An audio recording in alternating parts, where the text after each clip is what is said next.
Өзім туралы мен не үйрендім? Бүгінгі сабақта тірек сөздерді қатыстыра отырып, берілген тақырып бойынша әңгіме құрайсыңдар. Мұғалімнің көмегімен мәтіннің тақырыбы мен негізгі ойын анықтайсыңдар. Әріптердің емлесін сақтап жазасыңдар. Балалар, бүгін бізде нәтиже сабақ болғандықтан, өткен сабақтардан алған білімімізді қайталаймыз, қорытындылаймыз және бекітеміз. Ендеше оқулығымыздағы бірінші тапсырмадағы мәтінге көз жүгіртейік. Мәтінді тыңдаймыз. Бүгін күн жексенбі. Мерей теледидардан жануарлар әлемі хабарын тамашалап отыр. Ол хабар барысында қойылатын сұрақты тағатсыздана күтуде. Сұрақты тыңдап болысымен кітап сөресіне қарай жүгірді. Анықтамалықтан ағайлы сөзін іздей бастады. Міне, іздеген ақпараты да табылды. Бір оқып шығып, тез-тез телефон тетіктерін басты. Мерейдің жауабы дұрыс болып шықты. Ол жұмсақ ойыншыққа ие болды. Балалар, мәтін түсінікті деп ойлаймын. Ендеше келесі сұрақтарға жауап беріп көрейік. Мерей теледидардан қандай бағдарламаны тамашалады? Мерей теледидардан жануарлар әлемі хабарын тамашалады. Ол сұрақтың жауабын қайдан тапты? Әрине, ол сұрақтың жауабын кітаптан тапты. Ал енді осындағы аю сөзіне назар салыңдаршы. Аю сөзінің айтылуы мен жазылуын салыстырып көріңдер. Балалар, өткен сабақта өткендей, аю сөзінің айтылуында 3 дыбыс, ал жазылуында 2 әріп бар. Себебі ю айтылуы и-у болғандығымен, жазылуында ю жазылады. Бұл туралы ережені тағы да бір қайталап өтіп, есімізде сақтаймыз. Сөзде и-у дыбыстары естілгенімен, олардың орнына ю әрпі жазылады. Мысалы, аю, көркею. Жарайсыңдар балалар, тамаша. Жұмысымызды жалғастырамыз. Мәтінді қайта еске түсіре отырып, жүргізуші мен Мерейдің сөйлеудің қай түрін пайдаланғандығын анықтаймыз. Сөйлеу ауызекі және жазбаша түрге бөлінетіндігін білесіңдер. Ал енді ойланып көріңдер, жүргізуші сөйлеудің қай түрін пайдаланды? Әрине, жүргізуші сөйлеудің ауызекі түрін пайдаланды. Ал Мерейше? Мерей ақпаратты кітаптан іздеді. Ендеше ол сөйлеудің жазбаша түрін пайдаланды. Тамаша. Енді оқулығымыздағы аян туралы тапсырманы орындайық.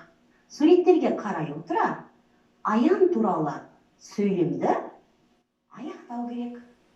Ендеше оқып көрейік.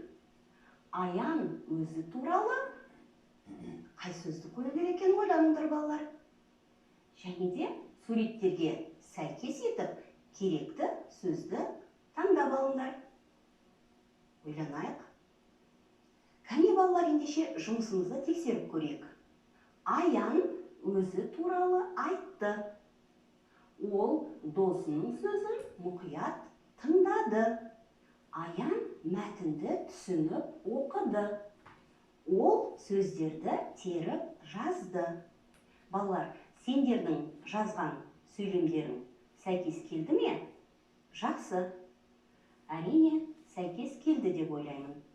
Енді осы сөйлемдердегі дыбыс саны мен әріп саны сәйкес келмейтін сөзді тауып көріңдерші.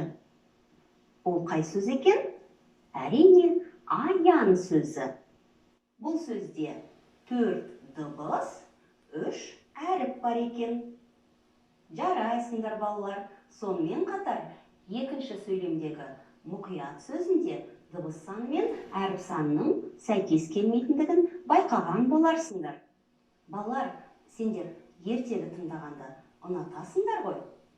Ендеше оқулығымызды ашып, 3-ші тапсырмадағы ертегіні мұқият тыңдайық. Аюдың қонжығы мені бадырақ көз деп мазақтады. Одан басқа не деді? Қалқан құлақ, қылый көз. Сен оған не деп айтып едің? Мен бе? мен ештеңе де айтқаным жоқ. Сен үндемей тұрғанда ол өзі келіп тиісті ме? Оны көрген кезде мен Қорбаңбай деп едім. Көрдің бе? Әне, алдымен өзің тиісіпсің ғой. Мазақтап ренжіткенсің. Ол мазақтаса, ыза болып, арыз айтасың. Бұл ұят емес пе? Балалар, ертегі түсінікті болса, келесі сұрақтарға жауап берейік. Ертегіде қандай кейіпкерлер қатысып тұр? Дұрыс, ертегіде қоян мен көжек. Енді ойланып көріңдер, ертегі сөйлеудің қай түріне жатады? Ертегі сөйлеудің диалог түріне жатады. Естеріңе түсіріңдер, диалог дегеніміз не еді? Диалог дегеніміз екі адамның немесе екі кейіпкердің арасындағы сөйлесу. Тамаша.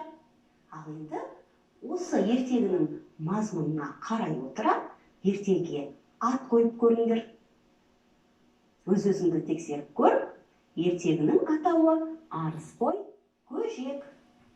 Жарайсыңдар. Ендеше келесі тапсырмамызды орындайық. Мына сөйлемдердегі көп нүктенің орнына тиісті сөздерді қойып, дәптерлерге жазып алыңдар. Өз жұмыстарыңды тексеріп көріңдер. Тоғжан ою ойды. Ержанға аюдың қонжығы ұнады. Арман сымды июді үйренді. Ал енді көп нүктенің орнына қойған сөздерді тағы да бір рет оқып шығайықшы.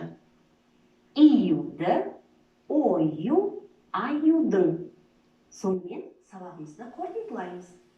Бүгін сендер тірек сөздерді пайдаланып, әңгіме құрастырып, тақырып қойдыңдар. Әріптердің емлесін сақтап, сөйлемдерді қатесіз құрастырдыңдар. Сабағымыз аяқталды. Сау болыңдар.